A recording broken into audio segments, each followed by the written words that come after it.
Hi friends, welcome to Salem Padma சமையல். இன்னைக்கு நம்ம என்ன பார்க்க போறோம்னா வில்லேஜ் ஸ்டைலில் அவரைக்காய் பொரியல்.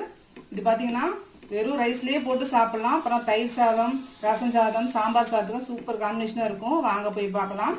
அதுக்கு முன்னாடி நம்ம சேனல் இப்போ தான் புதுசாக பார்க்குறீங்கன்னா சப்ஸ்கிரைப் பண்ணிக்கோங்க. பக்கத்தில் இருக்கிற பெல் பட்டனையும் கிளிக் பண்ணிக்கோங்க. இப்போ தேவையான பொருள் பார்த்தீங்கன்னா அவரைக்காய், நாட்டு அவரைக்காய் 1/4 கிலோ அளவுக்கு இந்த மாதிரி கட் பண்ணி வச்சுருக்கேன். 2 மீடியம் சைஸ் வெங்காயம், ஒரு சின்ன சைஸ் தக்காளி 1, கொஞ்சோண்டு கருவேப்பிலை,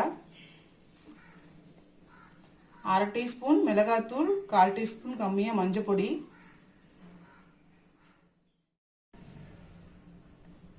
தேங்காய் துருவல் ஒரு 3 டேபிள் ஸ்பூன் அளவுக்கு, 2 டீஸ்பூன் வர கொத்தமல்லி, 1/2 டீஸ்பூன் சீரகம், 1/2 டீஸ்பூன் சோம்பு, 1/2 டீஸ்பூன் மிளகு, 2 காஞ்ச மிளகாய், கொஞ்சோண்டு ஒரு 5-6 கருவேப்பிலை.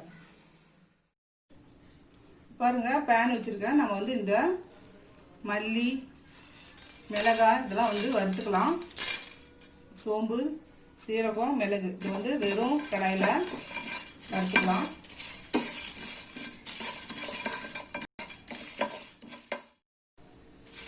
பாருங்க, இது வறுபட்டுருச்சு.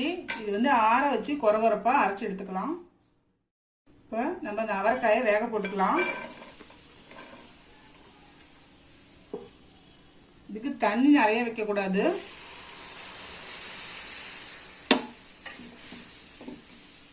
இந்த தண்ணி நிறைய வச்சோம்னா அந்த தண்ணி நம்ம வேஸ்ட்டாக வடிச்சு விட்ற மாதிரி இருக்கும். அப்புறம் சத்தெல்லாம் அதில் போகிற மாதிரி இருக்கும். அதனால் ஓரளவுக்கு தண்ணி வச்சுக்கோங்க. இதில் ஒரு 1/4 டீஸ்பூன் சர்க்கரை,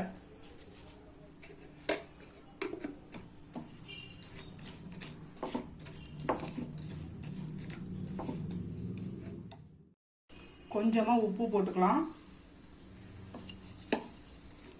உப்பும் கம்மியாக தான் போட்டிருக்கேன். அப்புறம் நம்ம தாளிக்கும் போது மீதி போட்டுக்கலாம். இப்போ இதை க்ளோஸ் பண்ணி நல்லா வேக வச்சு எடுத்துக்கலாம்.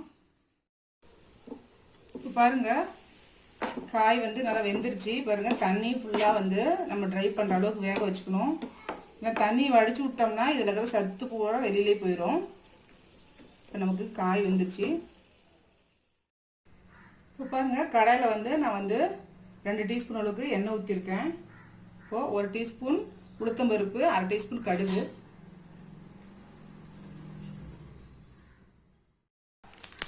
கடுகு பொரிஞ்சிருச்சு. வெங்காயம் போட்டுக்கலாம், கருவேப்பிலை,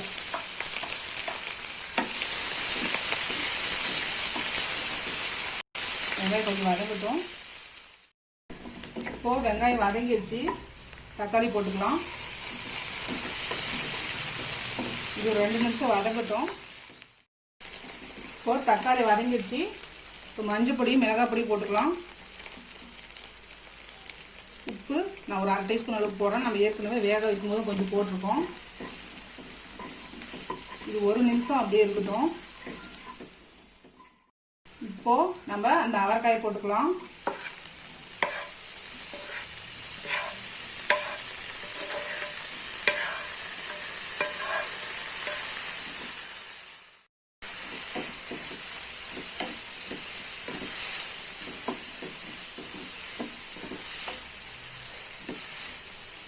இப்போ இதை மிக்ஸ் பண்ணி மீடியம் ஃப்ளேம்லேயே ஒரு 2 நிமிஷம் இருக்கட்டும். அப்போ தான் உப்பு காரம்லாம் நல்லா ஏறும் காயில். இப்போது நம்ம பவுடர் பண்ணோம் இல்லைங்களா அந்த மசாலா, அது ஒரு 2 டீஸ்பூன் அளவுக்கு போட்டுக்கலாம். மீதி இருந்தால் நம்ம ஒரு பாக்ஸில் எடுத்து வச்சுக்கிட்டோம்னா மறுபடியும் பொரியல் பண்ணும்போது யூஸ் பண்ணிக்கலாம். இப்போது தேங்காய் துருவல் போட்டுக்கலாம்.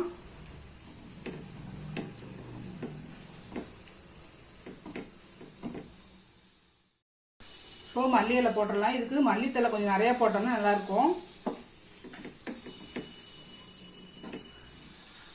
இப்போது